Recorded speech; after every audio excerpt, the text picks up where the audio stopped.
Hello dear student, स्वागत है आप सभी का शुभम क्लासेस के इस नए वीडियो में। मैं संजीव सर। स्टूडेंट, आज की इस वीडियो में हम लोग डिस्कस करने वाले हैं धारा तथा अनुगमन वेग में संबंध। धारा और अनुगमन वेग में क्या संबंध है? I बराबर, यानी कि धारा I बराबर होता है NE/AVD, ठीक है, जहाँ पे VD क्या है? अनुगमन वेग है, ठीक है। VD आपका अनुगमन वेग है। अनुगमन वेग के बारे में सैटरडे वाली क्लास में हमने आपको बताया था, ठीक है। अगर आपको नहीं पता है तो अभी देखिए, अनुगमन वेग को एक बार हम फिर से रिपीट करेंगे, ध्यान से देखिएगा, ठीक है। क्योंकि अनुगमन वेग जब तक आप अच्छी तरीके से नहीं समझ पाएंगे, ठीक है, तब तक इसमें संबंध उतना अच्छे से आप डिस्कस नहीं कर पाएंगे, ठीक है। उतने अच्छे से आप नहीं समझ पाएंगे और ये बहुत ही ज़्यादा इंपॉर्टेंट है, क्योंकि धारा तथा अनुगमन वेग में संबंध बताते हुए ओम के नियम का सत्यापन बोर्ड एग्जाम में बहुत पूछता है, ठीक है। सबसे पहले तो आपको इसको प्रूफ करना होता है, इसके बाद ओम के नियम को प्रूफ करना होता है, जो कि बहुत ही ज़्यादा इंपॉर्टेंट है और हर बार लगभग बोर्ड एग्जाम में पूछा जाता है, ठीक है। हाँ, उससे पहले स्टूडेंट, संडे को जो है हमारी अनअकैडमी पे क्लास थी, कुछ बच्चों ने जो है ज्वाइन किया था, जैसे कि संजना भारती ने जो है क्लास ज्वाइन किए थे और उसमें 5 जो है फिजिक्स के क्वेश्चन भी पूछे गए थे, जो आपके चैप्टर नंबर 1 और चैप्टर नंबर 2 से क्वेश्चन थे, ठीक है, जिसमें से उन्होंने 3 या 4 क्वेश्चन के जवाब सही दिए थे, एक क्वेश्चन उनका जो है गलत हुआ था। तो देखिए, जितने भी बच्चे वीडियो को लाइव देख रहे हैं, सभी लोग जब भी अनअकैडमी पे क्लास हमारी लगती है, हम आपको बता देंगे। कल हमारी क्लास जो है अनअकैडमी पे होने वाली है, ठीक है। तो इसके लिए सभी लोग क्या करिए कि अनअकैडमी का जो है ऐप डाउनलोड करके उसको लॉगिन कर लीजिए, नोटिफिकेशन आपको मिल जाएगा, ठीक है। तो चलिए देखिए, इसी को हमें डिस्कस करना है, ठीक है। और सबसे पहले हम क्या करते हैं, अनुगमन वेग को एक बार फिर से समझ लेते हैं। तो चलिए ध्यान से देखिए, अनुगमन वेग क्या चीज़ है, ठीक है। एक बार फिर से हम समझा देते हैं। जैसे मान लीजिए ये हमारा कोई चालक तार है, ठीक है, कोई चालक तार AB है, ठीक है। अब कोई भी चालक तार है, चालक तार के अंदर क्या होता है? मुक्त इलेक्ट्रॉन पाए जाते हैं हर चालक के अंदर, ठीक है। कोई भी धातु हो, ठीक है, धातुएं जो है क्या होती हैं? विद्युत की सुचालक होती है, यानी कि चालक होती है, उसमें धारा एक स्थान से दूसरे स्थान तक प्रवाहित होती है। तो कोई भी धातु हो, ठीक है, उसमें इलेक्ट्रॉन जो है मुक्त अवस्था में पाए जाते हैं, फ्री इलेक्ट्रॉन जिसे हम कहते हैं, यानी मुक्त इलेक्ट्रॉन पाए जाते हैं। अब होता क्या है कि ये जो इलेक्ट्रॉन इसके अंदर पाए जाते हैं, ठीक है, इलेक्ट्रॉन जो इसके अंदर फ्री फॉर्म में पाए जाते हैं, वो इधर उधर रैंडमली गति करते रहते हैं और धन आयनों से टकराते रहते हैं। और धन आयनों से टकरा के, जैसे ये धन आयनों से टकराते हैं तो इनकी दिशा बदल जाती है। कुल मिला के इनकी दिशा इस प्रकार से बदल जाती है, तो इनका औसत जो वेग है, ठीक है, इनका जो औसत ऊष्मीय वेग है, औसत ऊष्मीय वेग वो 0 होता है, ठीक है। औसत ऊष्मीय वेग कितना होता है? 0 होता है। इनकी डायरेक्शन कुछ इस प्रकार से होती है। कैसे? जैसे मान लीजिए रास्ते में ये कोई आपका धन आयन है, ठीक है। आप नॉर्मली धन आयन को छोड़ो, रास्ते में कोई भी पत्थर पड़ा है, कोई बॉल ऐसे जा रही हो सीधे और इससे टकराएगी तो क्या हो जाएगी? इस बॉल की बॉल सीधी जाएगी या इसकी डायरेक्शन बदलेगी? डायरेक्शन चेंज हो जाएगी, ठीक है। हो सकता है इधर मूव कर जाए, ठीक है, हो सकता है इधर मूव कर जाए, हो सकता है ऐसे आ जाए, ठीक है, या हो सकता है ऊपर निकल जाए। तो चारों संभव, मतलब जितनी भी संभव दिशाएं हैं, उस दिशाओं में ये क्या करते हैं? गति करते हैं। और कुछ इस प्रकार से इनकी गति होती है कि इनका जब औसत उसमें वेग निकाला जाता है तो कितना आता है? 0 आता है, ठीक है।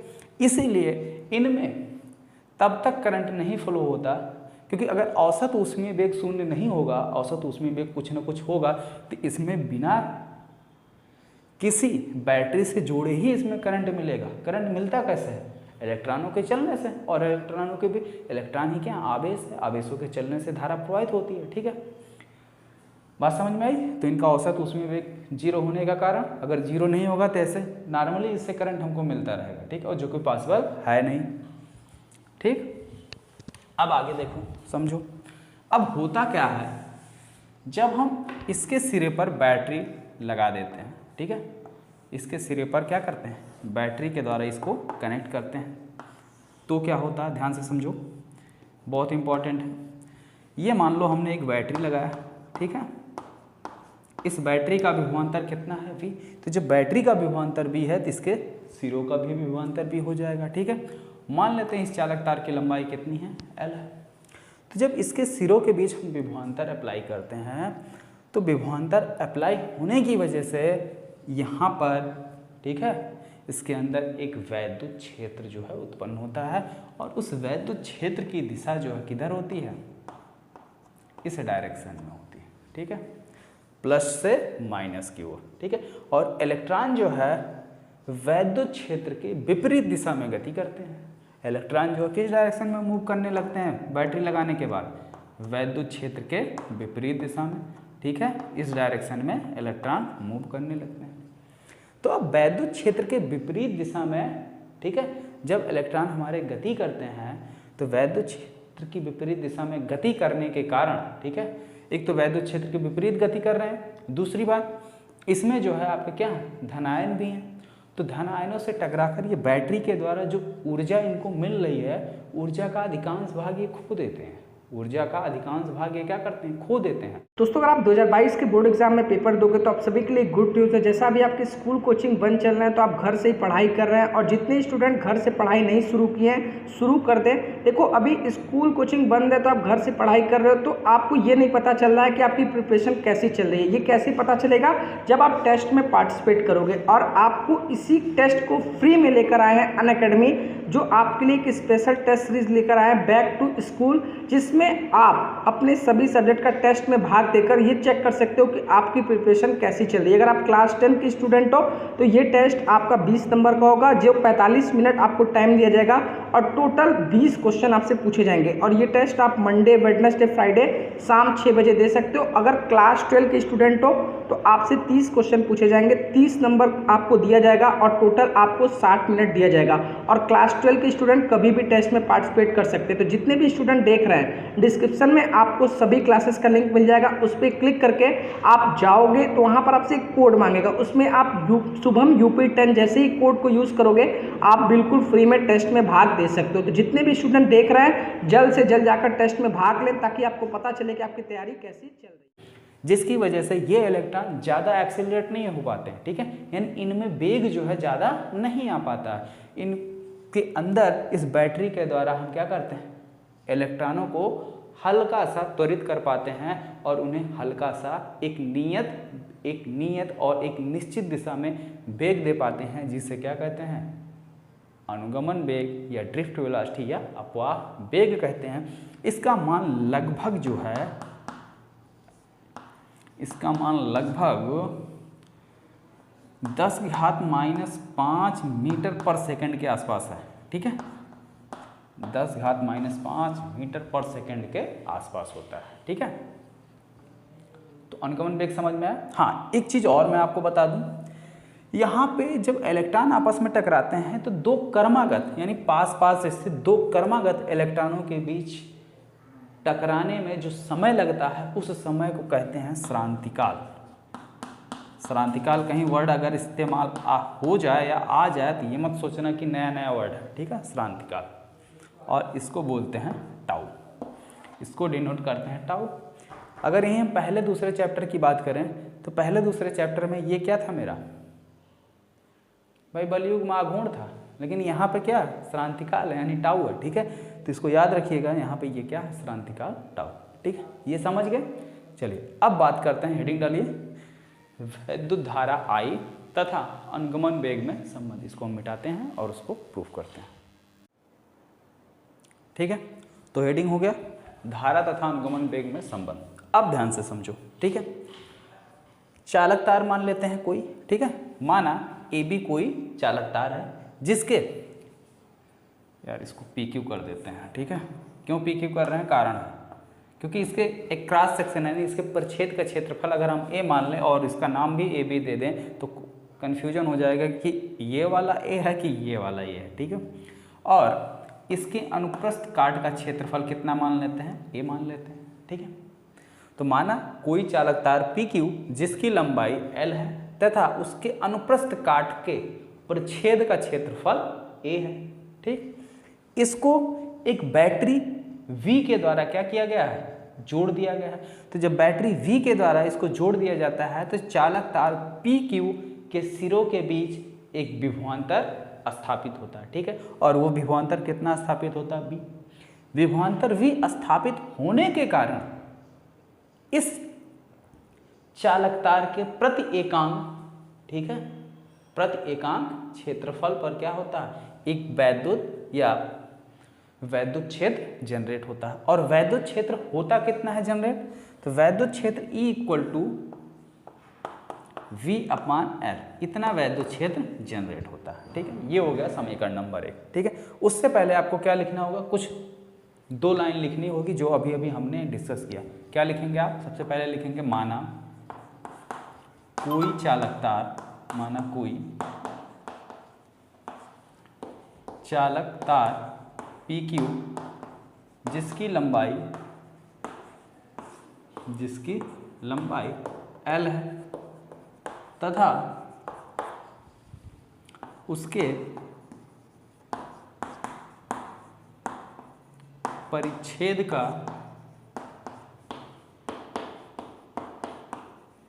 क्षेत्रफल A है। ठीक है, इसे एक बैटरी जिसका विभवांतर V के द्वारा जोड़ा जाता है, ठीक है।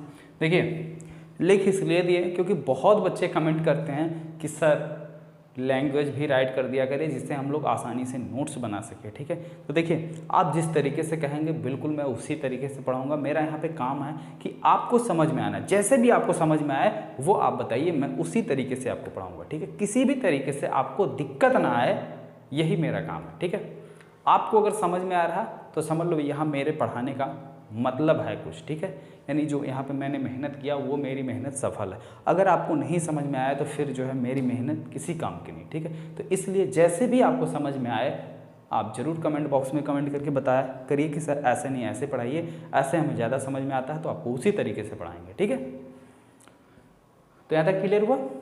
ठीक, विभवांतर B के द्वारा जोड़ा जाता है। ठीक, जब चालक तार के सिरों के बीच विभवांतर V उत्पन्न होता है तो विभवांतर V के कारण यहाँ पर चालक के अंदर एक वैद्युत क्षेत्र E उत्पन्न होता है। ठीक है, और E का मान कितना होता है, E इक्वल टू V/L, समीकरण नंबर 1। ठीक है, अब इसको वहीं लिख देते हैं। ठीक है,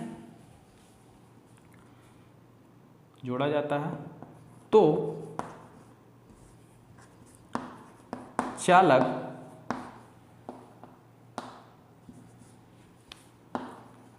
के अंदर एक वैद्युत क्षेत्र उत्पन्न होता है, चालक के अंदर वैद्युत क्षेत्र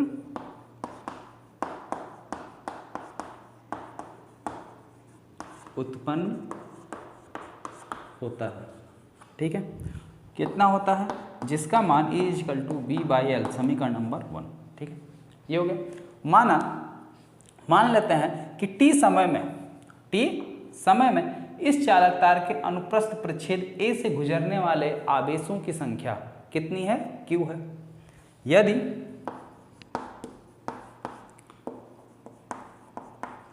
चालक PQ के अनुप्रस्थ काट के क्षेत्रफल A से t समय में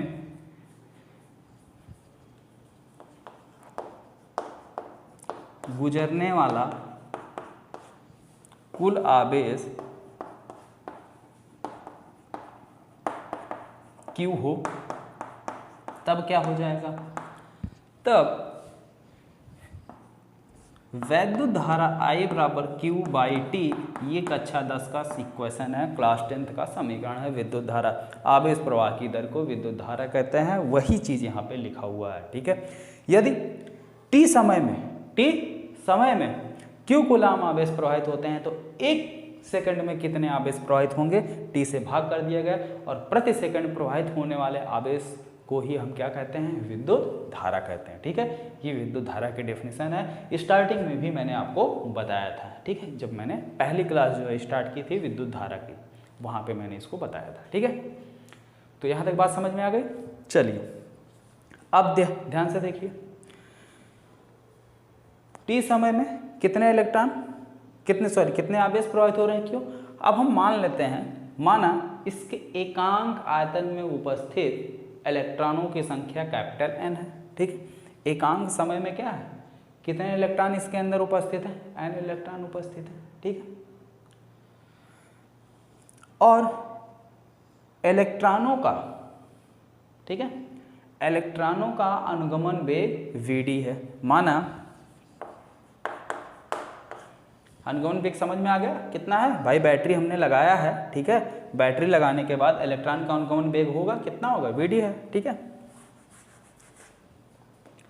टी समय में इलेक्ट्रॉन के द्वारा तय की गई दूरी कितनी हो जाएगी, दूरी बराबर होता है चाल गुणे समय। चाल कितना है, अनुगमन वेग वीडी, गुणे समय कितना है, टी, ठीक है। समीकरण नंबर 3। यहाँ तक कोई दिक्कत नहीं ना, यहाँ तक सब क्लियर है, बिल्कुल कोई डाउट नहीं ना। चलो आगे देखो। माना चालक तार के प्रति एकांक आयतन में उपस्थित इलेक्ट्रॉनों की संख्या कैपिटल एन है। माना चालक तार के प्रति एकांक आयतन में उपस्थित इलेक्ट्रॉनों की संख्या कैपिटल एन है, ठीक है। कितने हैं, कैपिटल एन। और एक इलेक्ट्रॉन पर उपस्थित आवेश की मात्रा कितनी है, क्यू है। तो भाई एन है, तो एन इलेक्ट्रॉन के द्वारा चली गई दूरी तो यही होगा, ठीक है, यही होगा ना। आगे देखो,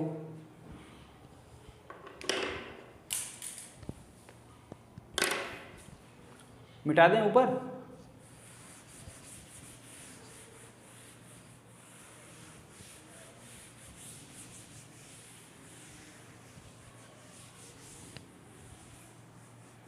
आपका समीकरण नंबर 1 भी मिट गया, ठीक है। तो आप लोग तो नोट कर ही लिए होंगे, ये लो समीकरण नंबर 2 भी मिटा दिया, ठीक है। आगे देखो, तो पूरे चालक के अंदर कितने इलेक्ट्रॉन हो जाएंगे, ठीक है। तो चालक PQ के अंदर उपस्थित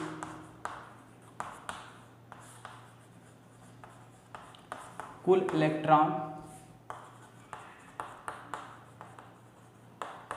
इलेक्ट्रॉनों की संख्या कितनी हो जाएगी, बराबर प्रति एकांक आयतन में उपस्थित इलेक्ट्रॉनों की संख्या n गुणे चालक तार का आयतन, ठीक है, PQ का आयतन।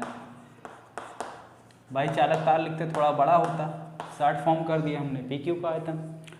अब भाई बताओ PQ का आयतन कितना होगा। आयतन बराबर क्या होता है, क्षेत्रफल गुणे ऊंचाई। तो ये रहा इसका क्षेत्रफल, ऊंचाई रही PQ, और ये ऊंचाई PQ है कितनी। अगर T समय में इलेक्ट्रॉन यहाँ से यहाँ तक दूरी कवर कर ले रहा है, ठीक है, यहाँ से यहाँ तक इलेक्ट्रॉन को चलने में कितना समय लग रहा है, T समय लग रहा है। तो जब यहाँ से यहाँ तक चलने में T समय लग रहा है और वेग कितना VD, तो हमें दूरी आसानी से पता चले। दूरी बराबर क्या होता है, चाल गुणे समय।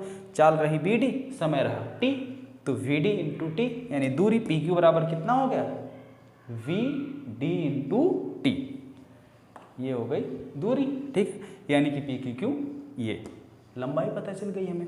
अब इसका क्षेत्रफल A है, तो गुणा कर देते हैं, N गुणे क्षेत्रफल A गुणे दूरी VD, ठीक है। कितना हो गया, NaVD, ठीक है। यदि एक इलेक्ट्रॉन पर उपस्थित आवेश की मात्रा कितनी है, E का मतलब क्या, 1.6 गुणे 10⁻⁻19 कूलम। यदि एक इलेक्ट्रॉन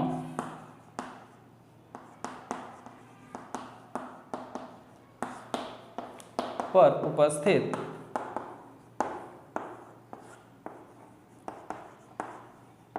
आवेश की मात्रा E है, तो कुल आवेश कितना हो जाएगा?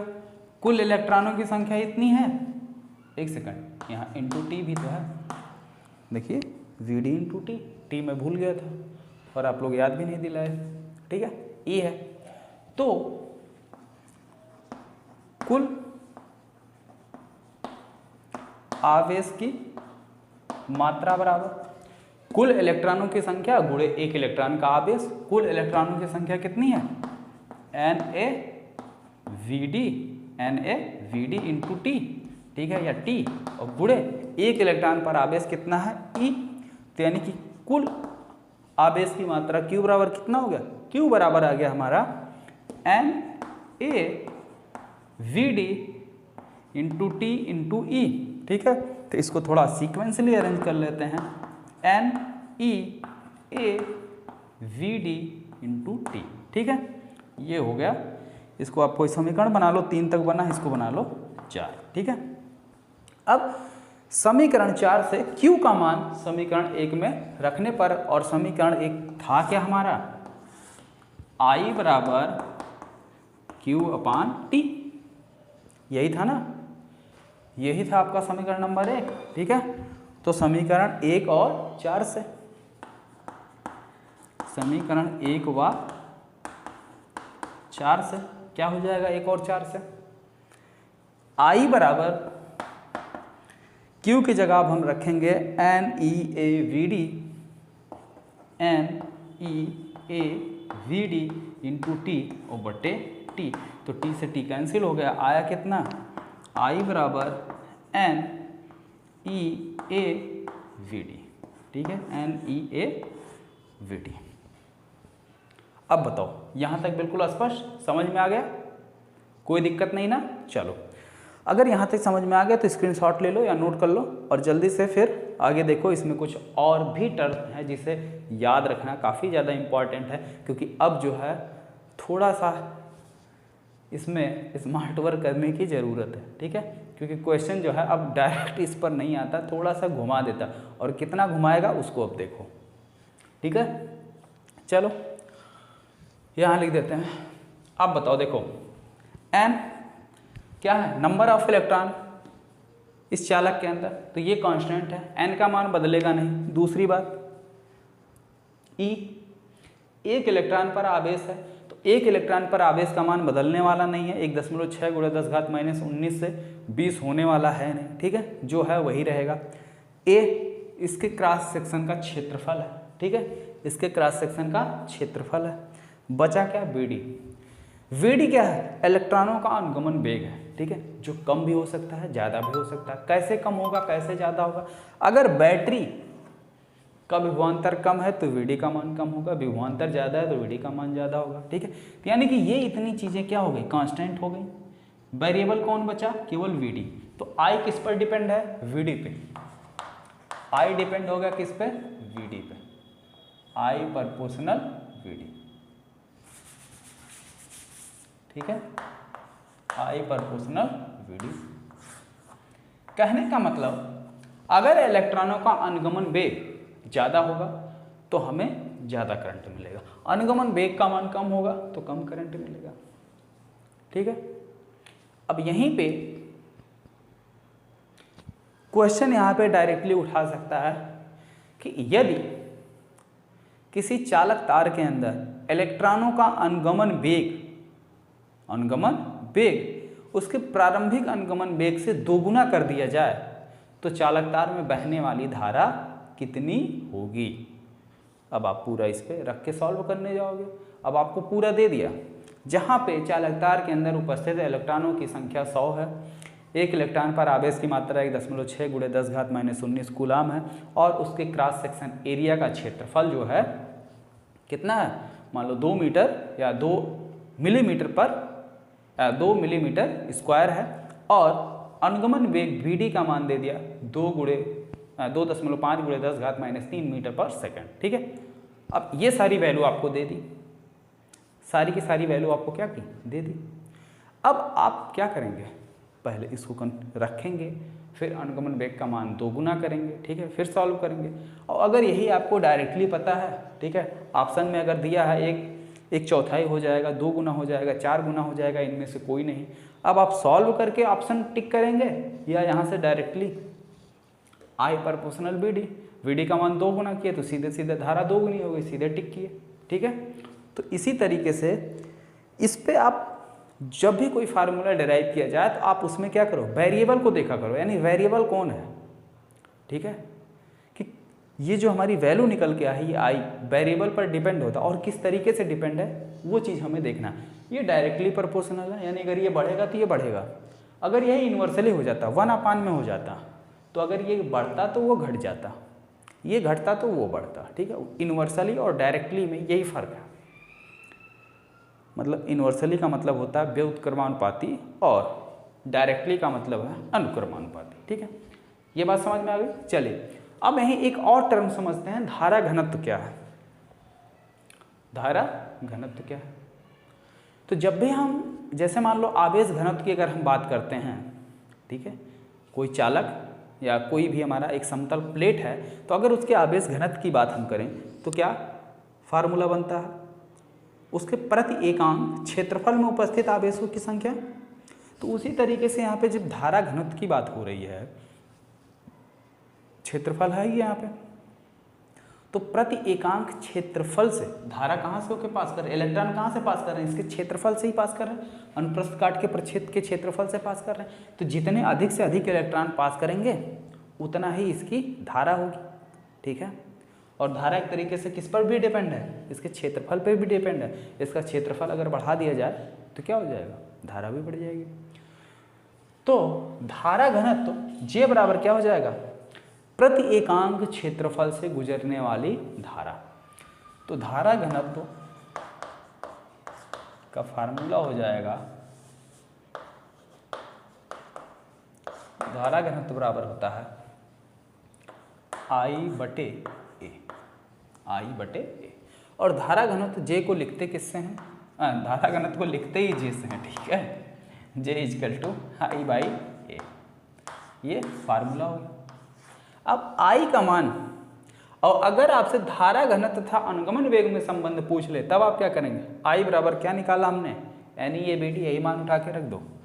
तो J = क्या मिल जाएगा, NEAVD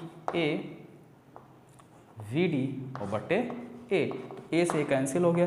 धारा घनत्व J बराबर क्या मिला, NEVD, ठीक है। धारा घनत्व और अनुगमन वेग में क्या संबंध है, J बराबर NEVD, ठीक है। यहाँ तक बात समझ में आ गई, यहाँ तक बात समझ में आ गई तो नोट कर लो, और इसको थोड़ा सा घर पर वीडियो खत्म होने के बाद घर पर कॉपी पेन लेके थोड़ा सा प्रैक्टिस कर लो, क्योंकि इसके आगे का टॉपिक बहुत इंपॉर्टेंट है, ओम का नियम, धारा तथा अनुगमन वेग के आधार पर, ठीक है। तो पहले अनुगमन वेग समझ लो, ठीक है, उसके बाद ओम का नियम बिल्कुल आसान लगेगा, बहुत ही आसान, ठीक है। उसमें बस आपको एक नया टर्म और सिखाना है, ठीक है। जो यहाँ पे हमने VD माना है, VD माना है, इस VD का मान कैसे निकाला जाए वो एक और चीज़ मैं सिखाऊंगा कल, ठीक है। और उसके बाद तुरंत ओम का नियम, इस VD का मान कैसे निकाला जाए, ठीक है, इसको कल सिखाएंगे, और साथ ही साथ ओम का नियम। आज के लिए सिर्फ इतना ही, मिलते हैं फिर नेक्स्ट वीडियो में। और साथ ही साथ कमेंट बॉक्स में ज़रूर कमेंट करके बताना है कि आज का वीडियो कैसा लगा। और हाँ, अनअकैडमी पे बहुत जल्द हमारे सेशन होने वाले हैं, तो सभी लोग अनअकैडमी का ऐप डाउनलोड करके बिल्कुल रेडी रहिए, ठीक है, लॉगिन करके रेडी रहिए। जैसे ही हमारी क्लास होगी वहाँ पे हमको जो है यूपी बोर्ड क्लास 12 के एजुकेटर में जाके मुझे फॉलो कर लेना, तो मेरी क्लास की सारी नोटिफिकेशन आपको मिल जाएगी। ओके, मिलते हैं फिर नेक्स्ट वीडियो में।